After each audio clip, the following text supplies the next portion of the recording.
আপনি এখন বলেন যে এনসিপি একটা পার্টি আছে, তাকে নিয়েও নানান স্বপ্ন আপনি দেখিয়েছেন। এই ছেলেগুলোকে আপনি নষ্ট করেছেন, তরুণ সমাজকে। এত বড় আত্মত্যাগ ৩৬ জুলাইয়ের অভ্যুত্থানে যাদের ভূমিকা ছিল, শুধু ছাত্ররা, আমাদের তরুণ সমাজ, শ্রমজীবী প্রায় ২৮৪ জন শ্রমিক এই অভ্যুত্থানে আত্মাহুতি দিয়েছে। কিন্তু আপনি তাদেরকে রাজনীতির মাঠে নামিয়ে এবং তাদেরকে আবার তৃতীয় শক্তি বানিয়েছেন। বিএনপি, জামাত, আবার এনসিপি। বাংলাদেশে যেন আর কোনো রাজনৈতিক দল নাই।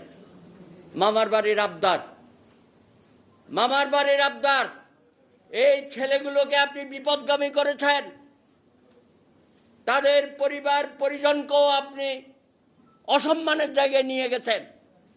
আজকে সমস্ত জায়গায় তাদের নিয়ে কথাবার্তা হয়, নানান জায়গায় তারা অপকর্ম করছে।